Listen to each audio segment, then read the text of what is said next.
The Galactic Defense Academy's training grounds fell silent as Marcus Chen stepped into the combat arena.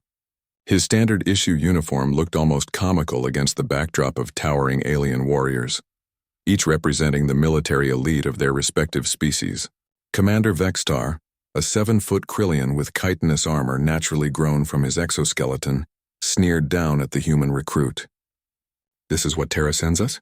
A soft-skinned biped who can barely reach my thorax?" A chorus of alien laughter rippled through the observation deck. The Zephyrian delegates clicked their mandibles in amusement, while the crystalline Nexari chimed in harmonic mockery. Even the usually stoic Valorian representatives allowed themselves a rare display of emotion: contempt.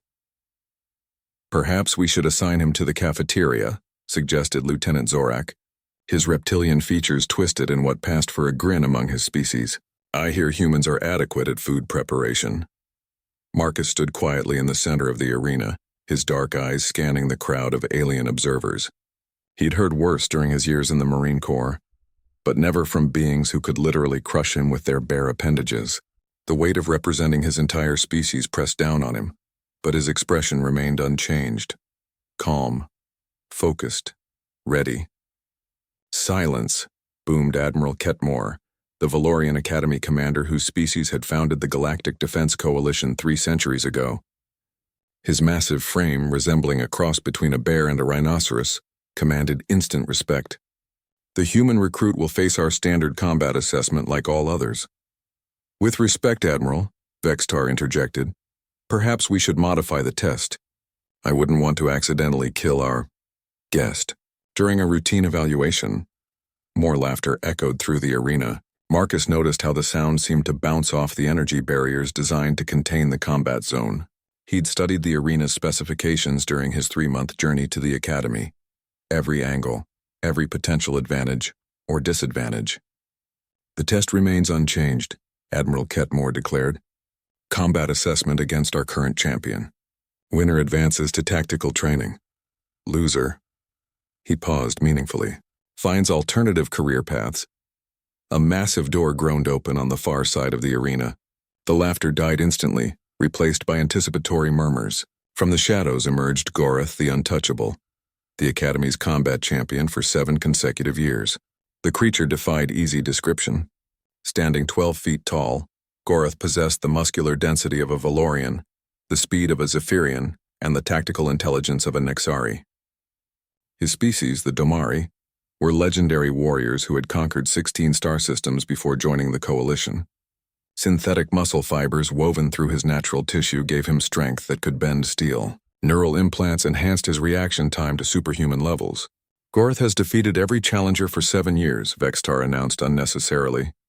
"Perhaps the human would prefer to withdraw gracefully." Marcus finally spoke, his voice carrying across the arena with quiet confidence. "I'm good, thanks." The casual response sent another wave of amusement through the alien observers. They saw a 180-pound human facing a half-ton killing machine and found the mismatch hilarious. Admiral Ketmore raised his massive arm. "Combat assessment. Begin." Gorath moved with surprising grace for his size, covering half the arena in 3 powerful strides. His approach was textbook. Use superior reach and strength to overwhelm opponents before they could establish any tactical advantage. Marcus didn't retreat. Instead, he stepped forward. The movement seemed suicidal to the watching aliens. Gorath's massive fist, easily capable of punching through starship hull plating, descended toward the human's head with devastating force. It never connected. Marcus shifted his weight, redirected Gorath's momentum, and used the champion's own massive strength against him. The technique was ancient, older than spaceflight, older than civilization itself.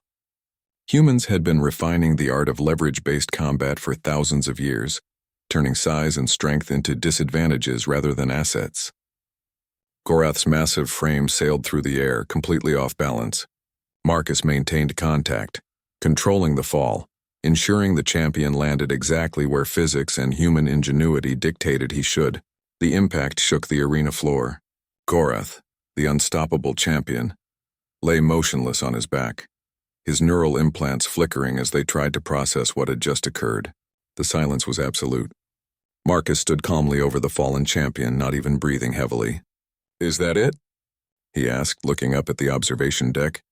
Admiral Ketmore leaned forward, his massive frame suddenly seeming smaller. How? You built him to be the perfect warrior against everything you've encountered, Marcus explained, helping Gorth to his feet with surprising gentleness. But you've never encountered us before. We're not the strongest or the fastest or the smartest, but we've been fighting each other for our entire evolutionary history. We learned to win through adaptation, not domination. Gorth steadied himself, looking down at the human with something approaching respect. Your species are all capable of this? Marcus smiled, the first emotion he'd shown since entering the arena. Champion, you have no idea what we're capable of when we put our minds to it. The alien observers sat in stunned silence as the implications sank in. They had been so focused on individual capabilities that they'd forgotten the most important lesson in warfare. Victory often belongs not to the strongest, but to the most adaptable. Commander Vextar's earlier mockery had transformed into something approaching awe. Perhaps, he said slowly, we have underestimated the humans. Admiral Ketmore nodded gravely. Indeed, and perhaps that is exactly why we need them. Marcus looked around the arena one more time, meeting the gaze of every alien observer. The laughter was gone, replaced by a new understanding.